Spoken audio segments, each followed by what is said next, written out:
So in this video, I'm going to share with you 3 important tips for setting up a new home studio. So get ready to rock.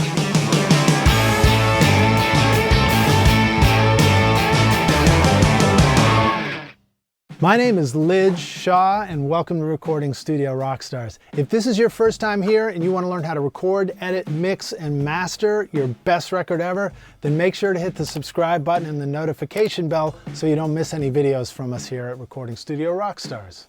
I've been recording and making records for something like 30 years at this point, so I've had many different opportunities to set up and put together studio situations, whether it was in a home studio, in an apartment or a house, or whether I was working with a band and helping them set up their own home studio in a basement, or whether I was down at the Bonnaroo Festival setting up and building a temporary recording studio in a trailer so that we could record bands coming from backstage for radio play, to working with a professional studio designer like I'm doing here at my studio, the Toy Box Studio in East Nashville. Right now I'm working with a studio designer named Tatz, and he's going to be installing a phantom focus system in my control room.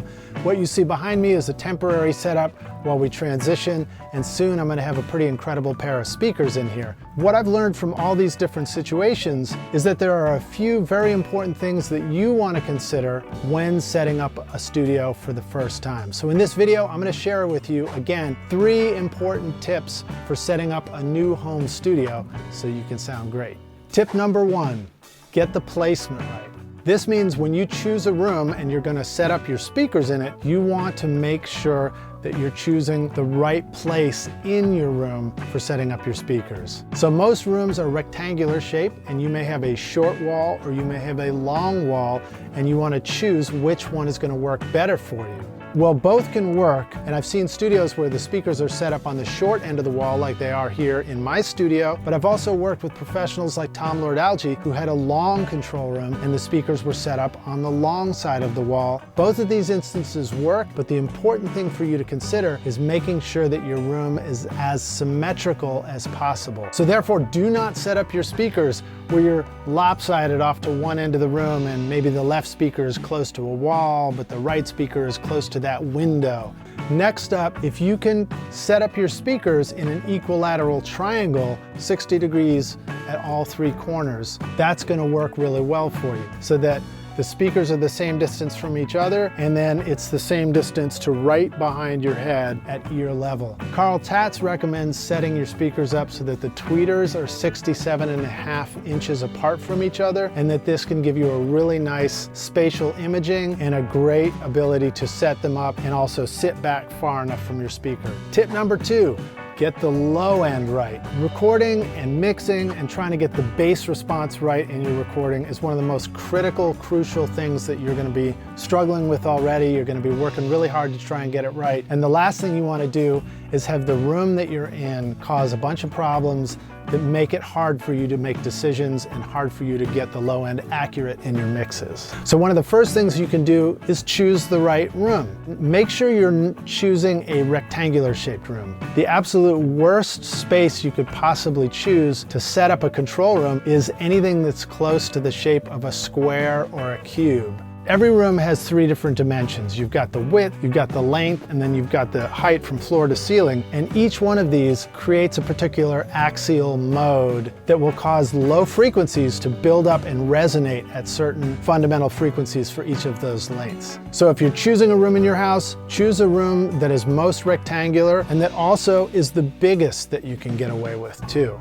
A smaller room shifts those axial modes up into a slightly higher frequency, and it's going to bring it more up into the musical notes for your bass and for your kick drum, whereas a larger room is going to drop those low-end axial mode frequencies much, much lower, and it's going to make your bass open up and breathe much more. But despite that, every room's probably going to have some kind of low-end buildup, and so you're going to want to have some sort of bass trapping. One of the easiest ways that you can handle this is to just simply put a big overstuffed couch on the back wall of your control room, right where the producer would sit anyway. The couch is just going to soak up some of those low frequencies, which is great. The next one, which is also pretty easy to do, but involves maybe a little bit more planning and construction, is to create something called a super trunk bass trap. And what you do is you take something like rock wool insulation and you just simply cut it into triangles and you stack them on top of each other all the way from floor to ceiling. Now you have bass traps in those corners where all those low frequency modes all meet. Lastly, moving the speaker near the wall or away from the wall is going to affect the low frequency response of your speakers too.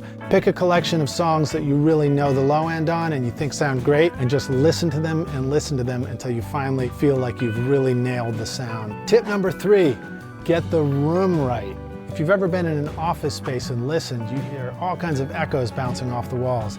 This is going to be the same for your control room until you begin to put some soft absorbent materials in there and soak up some of that sound bouncing around in there. When you set up your speakers and you've got just the right placement and you've got a position that sounds great for you, you really just want to hear your speakers in that moment. You want the sound of whatever you're creating in your mix to come from the speakers and hit your ears and not be filtered and distracted by other things. So the way that you can handle this is you need to put up absorption on those spots where it would otherwise bounce off the wall and come back to your ear, so you don't actually get a reflection. A simple solution for this is just have a friend hold up a small mirror flat against the wall and move it around for you. You sit in the mix position right between your speakers where you want to hear things just right, and you look over towards the wall. If you see a reflection of either of those speakers in that mirror, that's a spot where you need to hang some kind of soft absorbing panel. Now the sound won't bounce off the wall and come into your ear. Okay, the other thing that you can add is something called the ceiling cloud. It's basically the same idea, but you can actually hang a much bigger panel above your head so that the sound of the speakers isn't going up, bouncing off the ceiling and coming back down to where you are listening to it. The nice thing about a ceiling cloud is a lot of times it can be down low off the ceiling and there's more room above it, and you could put up additional insulation above that. And then the last trick regarding the room and getting it right is something that I learned from Tatz. Don't put a computer monitor right between your speakers. It's going to crowd that space where your phantom imaging goes, because when you hear a sound coming equally out of your left speaker and your right speaker, it's going to sound like it's panned right up the center. And if you close your eyes, you want to be able to visualize and hear a three-dimensional image right in front of you. If you stick a computer screen in between the speakers, it's going to mess up that phantom image in the middle. Just get a big TV with an HDMI input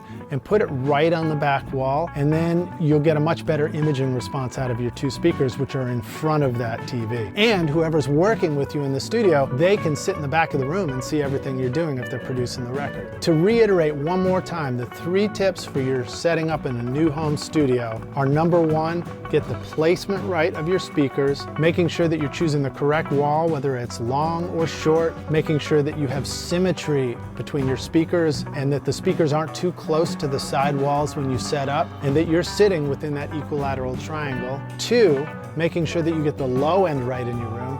That means choosing the right dimension and size of a room to begin with for your control room, putting in proper bass trapping like a couch in the back or the super chunk bass trap in the front corners. Also setting up your tweeters at that distance of 67.5 inches if you can get away with it, and setting your speakers the right distance from that back wall so that you get the very best bass reinforcement with your speakers. And number 3, getting the room right. Making sure that you've done proper treatment in your control room by setting up panels on the walls, a ceiling cloud that's appropriate, and moving your computer screen back towards the back wall so it's out of the way of the middle of your speakers. I hope you enjoyed that, and I hope that helps you out with your studio. If you enjoyed this video, please remember to hit the subscribe button and the notification bell, and like this video as well, and then drop a comment in below and let me know what would you do to your studio when you set it up. And lastly, if you're recording in your studio now and you want to learn how to get radio-ready professional sounding mixes